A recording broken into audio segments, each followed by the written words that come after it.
everybody, and welcome to another episode of Hop Takes here on Milwaukee Beer Review. As always, I'm Josh. I'm Ross. And we're actually back. Hey. Hey. Been a bit.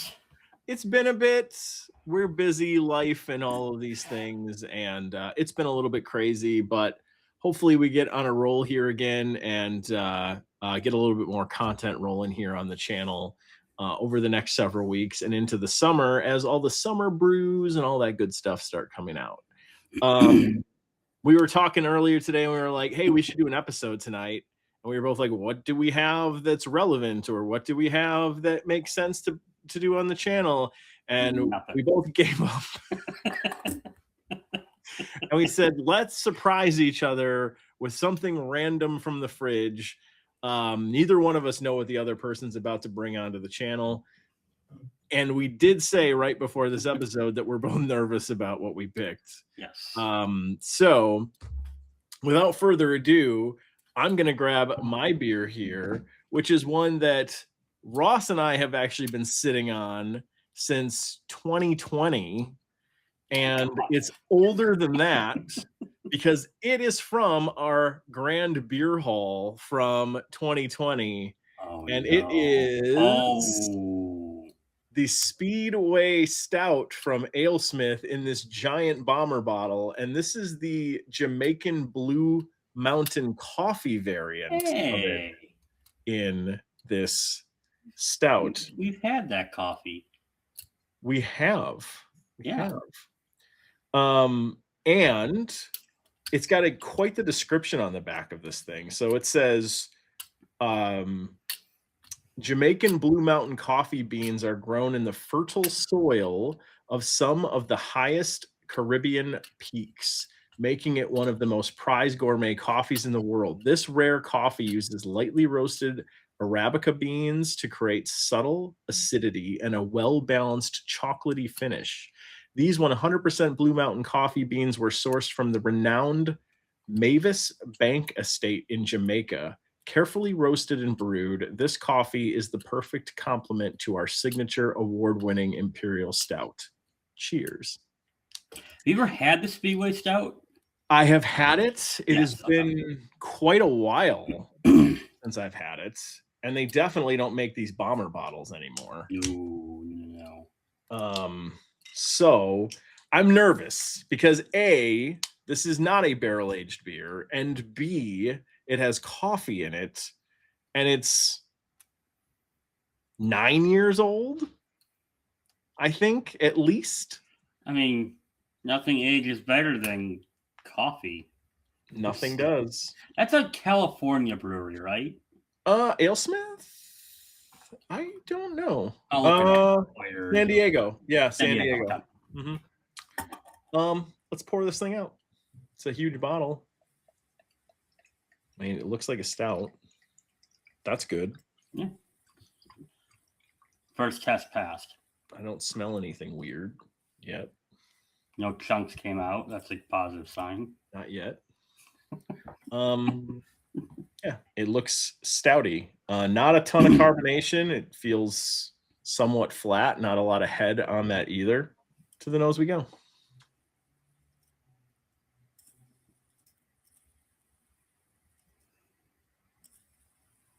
I mean, honestly, it's got a nice sweet aroma with some coffee still on the nose. It's good. It smells like a coffee stout. I'm gonna try it out. Cheers. Wish me luck.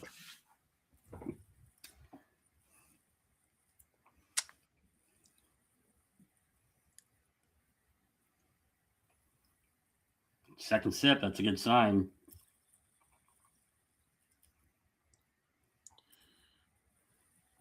It's not bad. I mean, I don't know what this was like fresh, right? So it's hard to tell. I will say that the coffee is absolutely still there. It's not a super bitter or heavy coffee flavor, but it's absolutely coffee. And it's good. It's good. It's a good coffee note on the palate with this too. I would say I think this has lost a little bit of its body It's thinner than I was expecting it to be, and again, it's 9 years old in this bottle, so that's not necessarily unexpected. Um, I would say that this beer drinks at this point, 9 years later, from a mouthfeel, from a viscosity perspective, and just from an overall flavor profile perspective, it tastes a little bit more like a porter than it tastes like a stout because it's kinda got this, like, smoky coffee kind of note to it, and it's thinner, so it feels like a porter on the palate to me.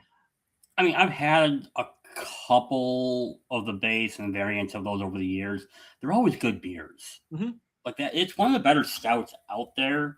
It's readily available too. I don't think it always was. I think it used to be like some of the variants used to be really hard to find everything, but I like that stout. It's a good stout. Yeah, it's good. It's definitely past its prime, but I was a little nervous about this, and I'm actually a little surprised, that it's still decent. I mean, at this point in the bottle, 9 years later, I would say it probably has not held up to the quality from AleSmith, but I would still probably put this at, like, a 3 and a quarter, 3.5 beer. That's good. It's pretty drinkable. So If you can still drink it, it holds up after 9 years. It did its job, I think. mhm, mhm. Okay. All What do right. you got? So this is not as old as yours. It's from 2024. Okay. I do think I probably should have drank it fresh, but it got lost in the shuffle of my fridge. So here it is. So this is from Fox River Brewing Company. This is their barrel aged Imperial Pilsner. Oh. So it's brandy Oh. barrel aged. It's 10.2%. Like I said, this is from October of 24. Um, I was up in Fox River. I was heading up to Green Bay for a beer event. I saw this. Every beer I had there was really good. I'm like, ooh, that sounds interesting. I want to try that. And I just completely forgot I had it. So I don't know. A brandy barrel aged Pilsner seemed intriguing. I'm a little worried what this is going to do when I open it. Nope, I'm good. Let's see how it pours and see how it looks. I mean, pours like you'd expect it. Looks like a Pilsner. I think we've made the joke before, like with some beers, like just because you can do something, maybe you shouldn't. And this one I feel like might be in that realm. Yeah. But I'm curious. So, I mean, looks good. Head's still there. Looks very carbonated still. Mhm. But to the nose I go. All right.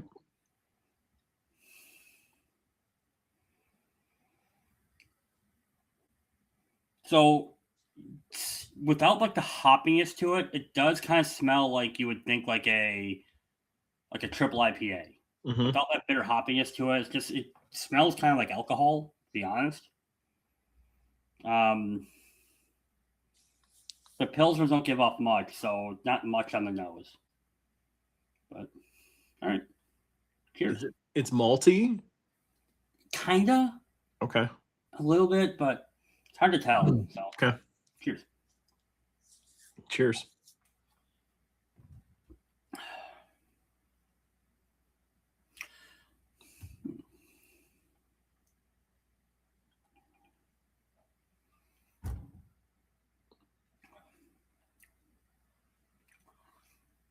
So I do think this would have been better fresh. I'll just say that. Okay. It is malty. It's got some sweetness to it, which is actually interesting. You actually get a good brandy bite out of this because Pilsners are pretty bland by design. Sure. So you get a good brandy bite. This is thicker than you would think it would be too. I think it's a little surprising when it hits you. Again, think back to that barrel-aged Surly beer that we had. Oh, yeah.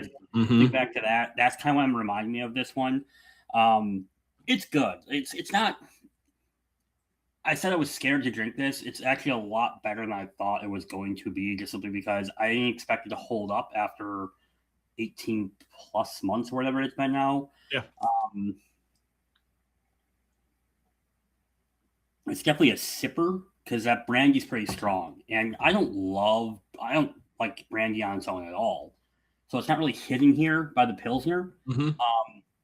But it's got a good sweetness to it, so that maltiness is kind of coming through. Mm-hmm. It's a really interesting beer, actually. It's surprisingly good. This would definitely be one I would buy again, just because I think it's a kind of novelty item, because it's not something you see everywhere. Mm-hmm. At 10.2%, it's not going to kill you. It's not terrible in that sense. Mm-hmm. If I'm putting this on a scale, probably like 3.25. I do like it, but it's not something I would strongly recommend. I do think it's, like I said, a novelty item. It's Sure. different. It's interesting. It's a fun try. I would get it again, but it's not something I would gravitate towards or anything. Yeah. So it's an interesting beer. I like the gumption of it. I like the idea of doing a brandy barrel aged pilsner. I think that's a really cool idea. Boy, we've been doing this channel for almost 6 years, and Yeah. I think that's the first time somebody has used the word gumption. Snuck that in, huh? I said the word. I'm like, did I even say it correctly? You said it. You did. I don't think I've ever used that word. Interesting hop takes here tonight. Getting some stuff out of the refrigerator that probably doesn't belong in there anymore, and I think both of us had interesting experiences with these beers for different reasons. And yeah, like you said, a barrel-aged or brandy barrel-aged Pilsner is definitely not something you see every single day. Not the common beers that they're putting in barrels at this point. So, okay. That was kind of fun. Okay. We should hopefully be back to our regularly scheduled program here very, very soon. We've got some cool stuff we've been sitting on that is definitely more fresh than definitely this one. Absolutely more fresh than what Ross just drank too. So some interesting stuff to get on the channel here soon. Thanks for watching, and we'll see all of you in the next one. Thanks, everyone. Bye-bye. Bye.